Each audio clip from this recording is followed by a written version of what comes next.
Good evening and welcome. I'm Joe O'Connor with EBS Newspaper. Peter Schmieding has been a dentist for 40 years. He's operated his dental practice in Big Sky since 1996 and Ennis, Montana as well. Then together with his wife, Karen, in 2006, registered Tsering Fund, a nonprofit aimed at giving back to the youth in Nepal. A chance at a better future, a chance at hope. When Schmieding went back over to Nepal last month to do some research for a forthcoming film, he discovered that coming home wasn't so easy. In fact, it wasn't an option. You've heard about India's tragic situation dealing with the spike in COVID-19 cases and deaths. India is ground zero, but as India goes, so goes Nepal. Nepal is ground zero as well and is reporting more than 9,000 cases per day.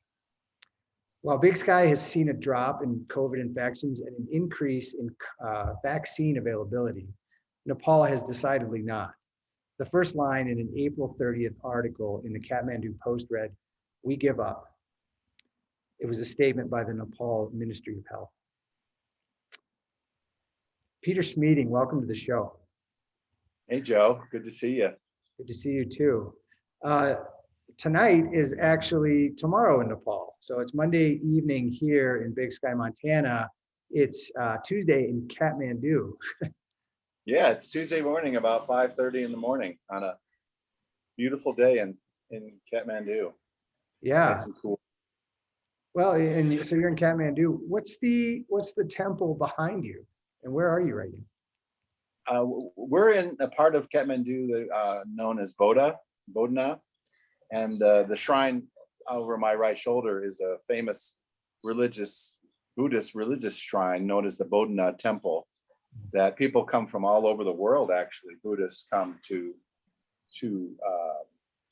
visit, and there's several monasteries located there. And normally, when it's not locked down due to COVID, it's filled with throngs of devout Buddhists that walk around the shrine several times during the day, each day, doing their prayers. So it's quite a sight. Yeah, absolutely. It's a beautiful building. You mentioned COVID. Pete, what's the scene on the ground over there? Well, in the best of times, Nepal has a pretty dilapidated medical system that is easily overwhelmed in the best of times, and the latest surge in COVID has just overwhelmed the medical system completely to the point where hospitals aren't taking new patients. There's a terrible lack of oxygen and respirators and ventilators, and it's become really, really hard. Like you said, the health ministry just did a 3-word headline a few days ago saying, "We give up."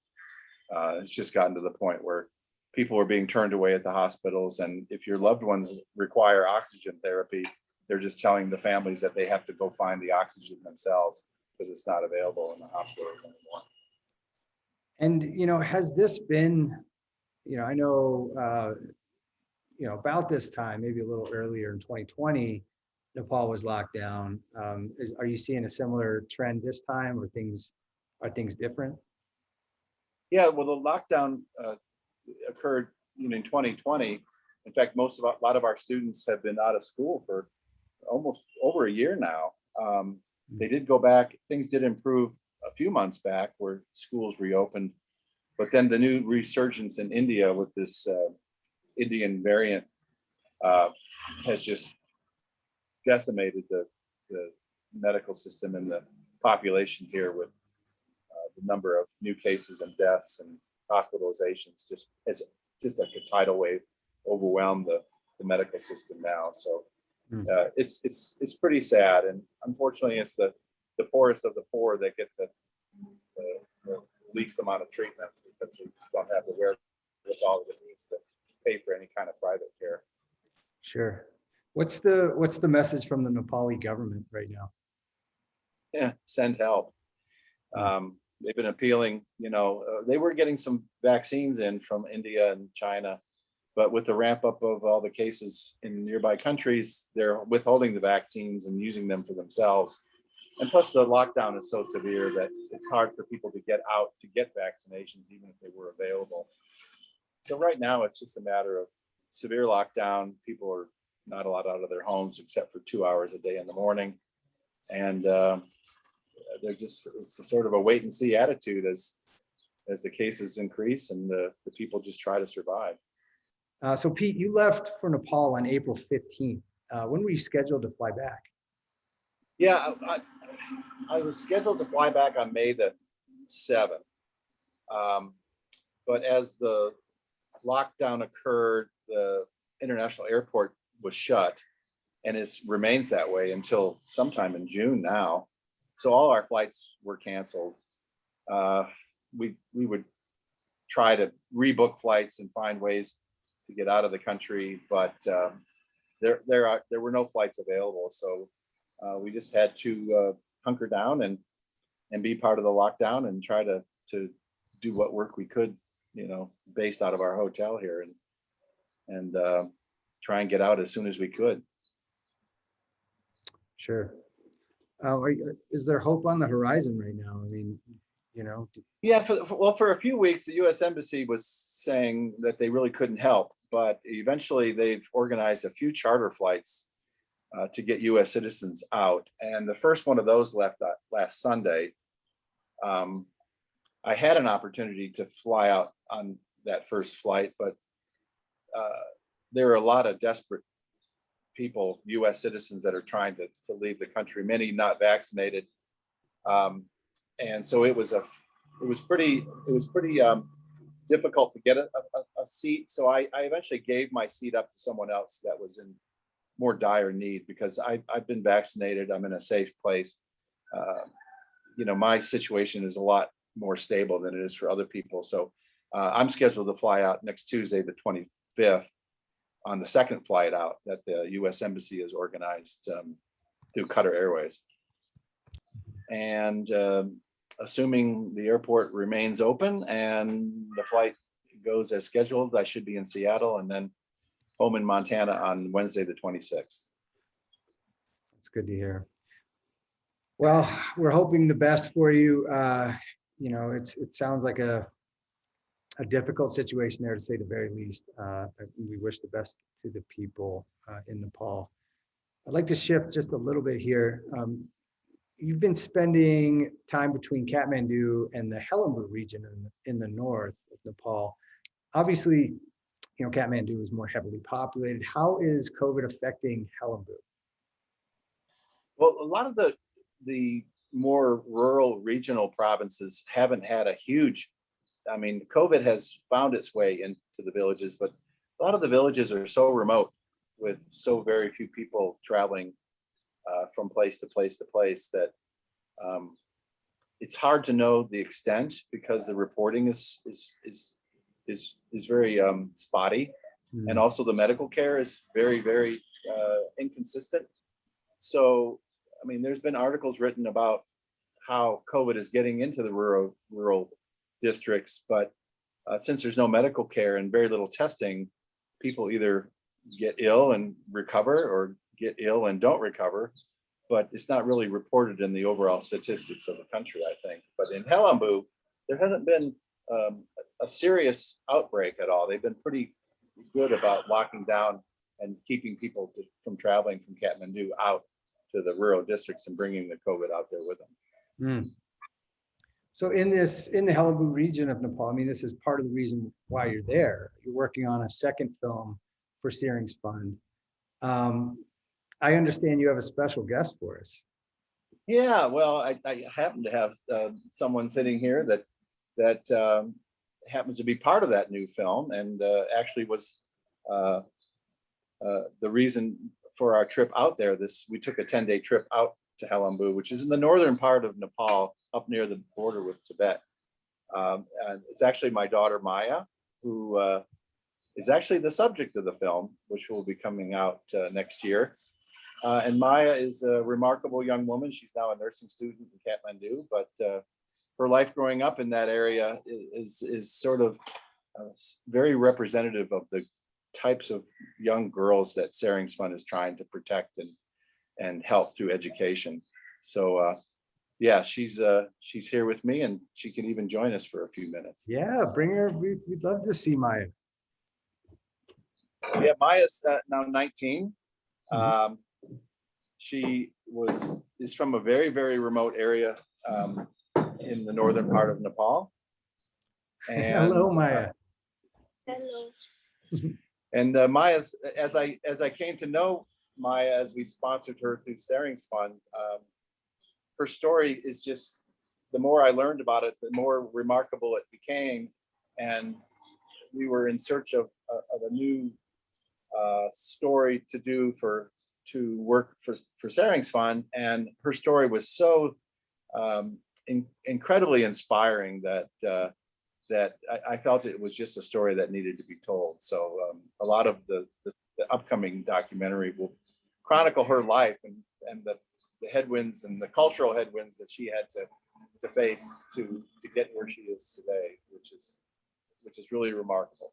That is remarkable. Well, Maya, welcome to the show. Thanks for taking the time to join us and to hang out with your father here. You know, how is it? How is it seeing your dad? Are you enjoying seeing your father? Yes, I'm enjoying. Oh, that's good. Well, Maya, I think it's amazing the story that that Maya, the film, will take. Telling your story is quite remarkable. How does it feel to be the subject of a movie? Like a very so special, like to be a the I think she's excited to be a part of a project that can help other girls from the same region Yeah. succeed. Yeah, sure thing. Well, look, Pete, tell us just a little about the premise of the movie and how this will, in all hopes, help other young folks in Nepal. Yeah, well, ultimately, the main problem with young girls and trafficking and early arranged marriage is the educational system in rural Nepal is such that young girls from very poor, mostly farming, subsistence farming families, when they reach if they're lucky enough to go to school at all, when they reach class 4 or 5 or 12 or 13 years old, the families generally will take them out of school, either marry them off in an arranged marriage or send them away to work, often overseas. And it becomes a real problem where the girls end up in horrible situations overseas, either in India or in the Persian Gulf. And what Tsering's Fund does is offer an education to give the girls a chance to be protected and develop a career.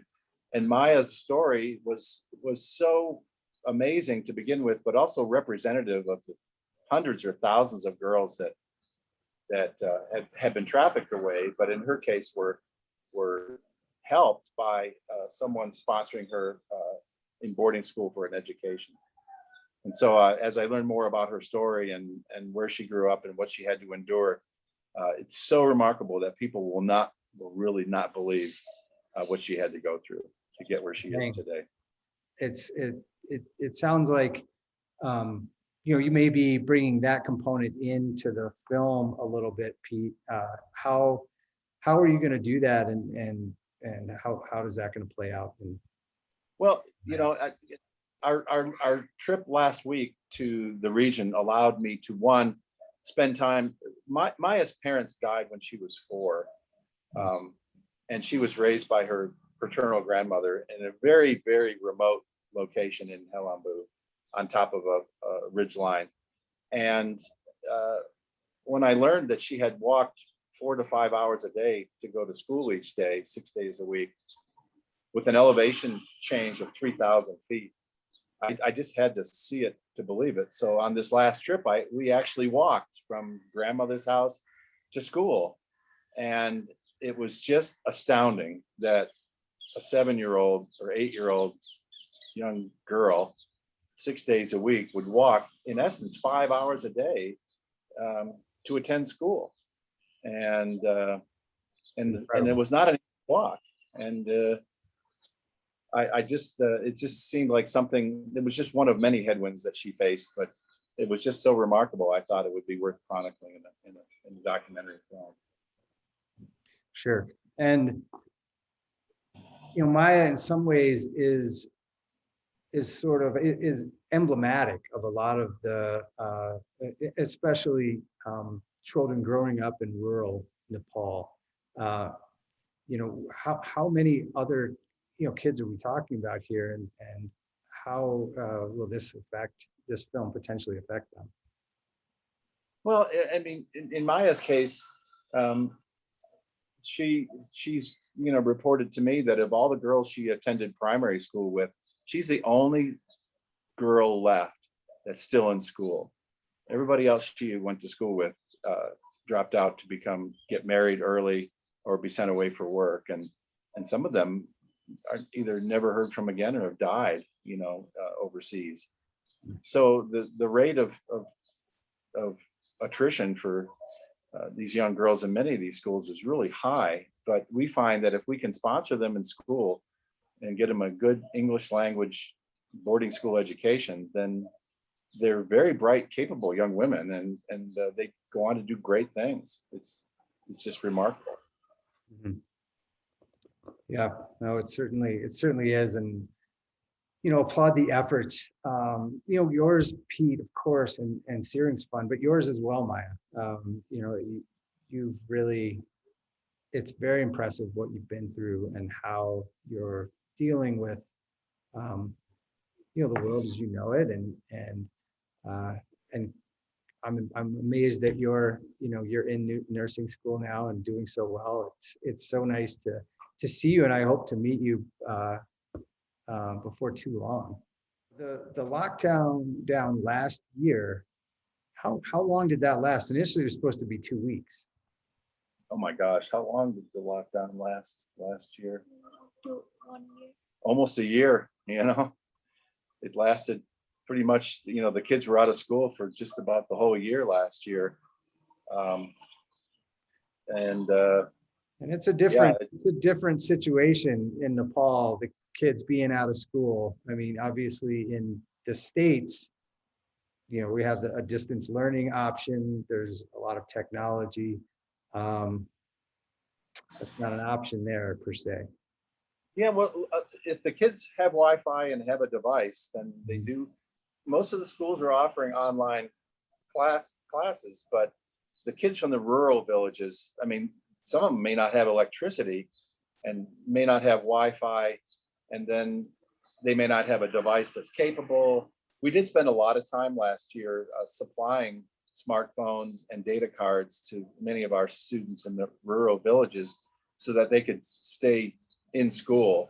But it's a very difficult process because many of the villages are quite remote, and it gets expensive when they have to use data cards to pay for their online classroom technology. So it's very frustrating, and they just went back to school, but the most recent lockdown now has got everybody unfortunately back online or back in the village.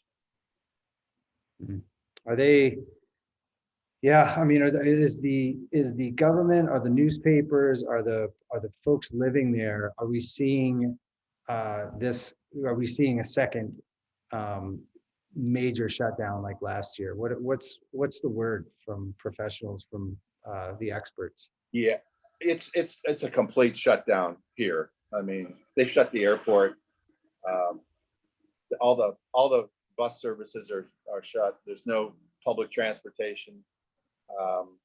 You're not allowed to travel outside the city or from outside into the city.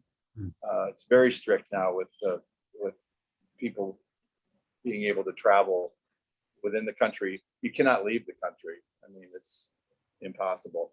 So I think it's more strict than last year because I think this COVID flare up has been so amazingly fast and furious that they're pretty serious about trying to keep people restricted in their movements. But the caseload is still going up so quickly that it almost seems inevitable that it's just going to have to run its course through the country. Well, you've had quite an emotional trip, this time, but as many times as you have in the past. Um, what do you think about now? I mean, what when you think about being home and when you get home from Nepal right now, what messaging do you want to send to your family here, to your friends here, to your patients here, to the folks living in Montana? Yeah, luckily, a lot of the people in Big Sky and Ennis know the work that we do for Tsering's Fund, and a lot do follow on Facebook. But obviously, a lot of patients know that I've been gone, but I've been gone a lot longer than we had planned, and I do hope that people will get word that, one, I am safe, and two, I am coming home finally. But I have been stuck here for a while, but it hasn't been horrible. I mean, we've lived better than a lot of the people in Nepal. A lot of people are struggling here, and we've been inconvenienced, but not anything beyond that. And yeah, and when you get home, you think about the people still suffering here, because it's a lot different back in America, where if you go to the hospital, you will assume that you'll get oxygen therapy if you need it, and you'll actually be fed if you're admitted to the hospital. Where a lot of times here, the hospital will tell the family that they'll have to bring food for their loved one, and at this point they have to go find oxygen for their loved one in the hospital, and it's a very different system. And I do appreciate being home in America when I'm there. Yeah. So yeah, I'll miss everybody here terribly, though, that's for sure. Yeah. Well, I want to ask a couple ways in which people can help. First off, what are the people of Nepal, what do they need right now, and how can anyone watching this help what's going on with the COVID situation in Nepal right now, if any? Boy. I think on a much broader scale, they could pressure or contact our government to encourage our government to supply aid to Nepal by means of oxygen or vaccines or other direct aid. I find that contributing to major international aid agencies, such as the Red Cross and all that, is not effective in Nepal. The money tends to not get to the problem. It doesn't get sourced onto the ground as well. I mean, they're always welcome to utilize Tsering's Fund. We're doing what work we can to, among other things, help orphans and orphanages and young girls go to school and not be trafficked. But also we're helping with the canine population in the major cities. We've developed a program just in the last week. Turns out that the people are not the only victims of this COVID crisis in Nepal. The street dogs in Kathmandu are hungry because they're normally fed as a community by local meat shops or restaurants throwing scraps to them. But with everything closed, the dogs are hungry. So we've been raising money and supplying food and other things to volunteers that are cooking huge quantities of food and feeding dogs throughout the city. And we go out every morning during that 2-hour window that we're allowed to leave and take 50, 60 pounds of food. And we've been feeding dogs every morning for the last week. Yeah, absolutely. Well, good for you guys. It's so commendable, and what a great gesture to be thinking about the smaller components of society that might be overlooked, especially during a deadly, dangerous pandemic like the one that we have going on and the one that is really affecting Nepal negatively right now. Well, Maya, I was just going to ask you, what does Tsering's Fund mean to you, and what are you grateful for today in the midst of a very dangerous and scary time, I'm sure. What makes you happy right now? What makes you happy about Tsering's Fund and what we're doing here in Nepal? Yeah. We are stopping a Tibet hotel, and then we are playing cat, and then enjoying our day. Mhm. Well, good. That's good. Yeah. I think it's good to focus on some of the simple things. Many times, there are beautiful things that happen even in very scary and dangerous moments. Yeah, Pete, how about you? What's one thing that you're grateful for right now? And even in a This has been a very interesting trip. It's been difficult on many levels, but it's been really remarkably, really wonderful on other levels. I mean, we got a lot done before the lockdown really happened. We did get all the work done for the new documentary. We did visit most of our students in several schools, and also the orphanage that we do the major part of our work. We were able to visit there.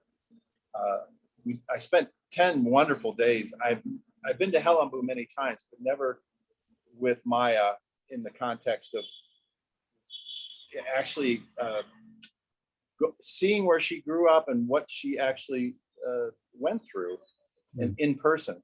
And it was very humbling, to walk out of her grandmother's house and 2.5 hours later arrive at school, and learn the different stories of, how during the summer season, the leeches are so bad that they have to stop to clear themselves of leeches and then use the restroom when they get to school to take, to strip down and get leeches from, all over your body so that you can go to school. And then after the end of school, you have to walk all the way up 3.5 hours up the hill to and then do it 6 days a week. I jokingly tell people that if I sent my 7-year-old daughter in America, if I made her walk 5 hours a day each way through leech infested trails to go to school, they'd put me in prison. To be considered child abuse. Yeah. And they did it every day, and they persevered, and they had some help, and then they never quit. And now her future is bright. She's worked hard, and had some lucky breaks along the way. But it just shows that when people take an interest in a young girl like this and just give them the opportunity to succeed, that they're incredibly, incredibly capable and very bright. Sure. And they just need that one chance to get an education and have a career, and then it breaks the cycle of poverty and trafficking and early arranged marriage. So it's actually a very simple solution to a pretty difficult problem. Well, thank you. For you at home, for all you watching, to help out, to learn more about what's going on in Nepal, you can visit tseringsfund.org, learn more about Pete Schmieding and his organization's efforts to lend a hand to the people who can need it most. In this case, a lot of the youth in Nepal. So really with that, thank you, Pete Schmieding, thank you very much. Maya, thank you for joining us. We really appreciate it. Thank all you out there for joining us today. And Pete, best of luck to you as you navigate getting home. We hope it goes smoothly. We hope you stay safe. This has been a special edition of EBS Big Sky Town Hall Series. I'm Joe O'Connor with EBS Newspaper.